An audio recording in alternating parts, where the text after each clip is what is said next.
Hello दोस्तों, स्वागत है आप सभी का आपके अपने YouTube channel target study point पर।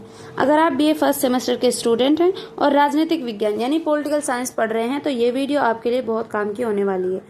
आज हम आपके पहले चैप्टर का पार्ट 1 पढ़ेंगे जिसका नाम है राजनीतिक विज्ञान का अर्थ, प्रकृति, क्षेत्र और महत्व। आज की इस वीडियो में हम सबसे पहले राजनीतिक विज्ञान के अर्थ को बहुत ही आसान उदाहरणों के साथ समझेंगे ताकि आपको एग्जाम के लिए रट्टा ना मारना पड़े। तो दोस्तों, राजनीतिक विज्ञान का अर्थ समझने के लिए सबसे पहले हमें यह समझना होगा कि मनुष्य एक सामाजिक प्राणी है। महान दार्शनिक अरस्तु ने कहा था कि इंसान समाज के बिना अकेला नहीं रह सकता। अब इसे एग्जाम्पल से समझते हैं। मान लीजिए आपको एक बहुत ही सुंदर और आलीशान घर दे दिया जाए, खाने पीने की भी वहाँ सारी सुविधाएं हों, लेकिन वहाँ आपके आसपास कोई इंसान ना हो। क्या आप वहाँ खुश रह पाएंगे? बिल्कुल नहीं। हमें अपनी जरूरतों, बातचीत और सुरक्षा के लिए समाज चाहिए।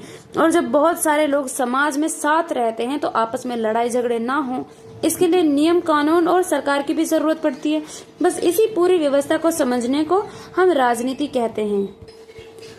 अब आते हैं इसके नाम के शाब्दिक अर्थ पर कि ये नाम आया कहाँ से। राजनीतिक विज्ञान को इंग्लिश में पॉलिटिक्स कहते हैं।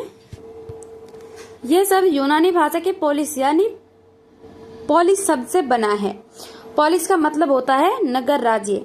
जैसे आज हमारे देश में उत्तर प्रदेश, बिहार या दिल्ली जैसे राज्य, वैसे ही प्राचीन समय में ग्रीक यानी यूनान में छोटे छोटे शहर अपने आप में पूरा देश हुआ करते थे। उन नगरों के कामकाज, नियम और शासन व्यवस्था को समझने को ही पॉलिटिक्स कहा गया।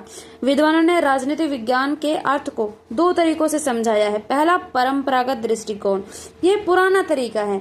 पुराने विद्वानों जैसे गार्नर, बंटन शली का मानना था कि राजनीतिक विज्ञान सिर्फ कागजी व्यवस्था यानी राज्य और सरकार की पढ़ाई है। फॉर एग्जाम्पल, जैसे हम मान लेते हैं कि स्कूल का मतलब सिर्फ स्कूल की इमारत और प्रिंसिपल का ऑफिस है, वैसे ही पुराने विद्वान मानते थे कि राजनीति सिर्फ राज्य और सरकार का ढांचा है। यहाँ गवर्नर की एक परिभाषा आपको ध्यान रखनी है जो एग्जाम में पूरे नंबर दिलाएगी। गवर्नर ने कहा था कि राजनीतिक विज्ञान का प्रारंभ और अंत राज्य के साथ ही होता है। इस लाइन को आप अपनी कॉपी में नोट कर लीजिए। दूसरा तरीका था आधुनिक दृष्टिकोण। 20वीं सदी के नए विद्वानों जैसे लासवेल और कैटलिन ने कहा कि सिर्फ कागजी राज्य या सरकार पढ़ने से काम नहीं चलेगा। हमें ये देखना होगा कि असली पावर किसके पास है और लोग कैसा बर्ताव कर रहे हैं। जैसे स्कूल में सिर्फ इमारत होना काफी नहीं है, बल्कि पढ़ाई का माहौल, बच्चों का व्यवहार और टीचर्स के फैसले मुख्य होते हैं। ये बहुत जरूरी होता है। ठीक वैसे ही आधुनिक विचारकों ने कहा कि राजनीतिक विज्ञान में केवल सरकार नहीं बल्कि शक्ति, निर्णय प्रक्रिया और मानव व्यवहार का अध्ययन किया जाता है। तो दोस्तों, ये था हमारे चैप्टर का पार्ट 1 जिसमें हमने राजनीतिक विज्ञान के अर्थ और इसकी परिभाषाओं को समझा। पार्ट 2 में हम चैप्टर की बाकी 3 मुख्य शब्दों को आसान उदाहरणों के साथ समझेंगे, प्रकृति, क्षेत्र और महत्व को।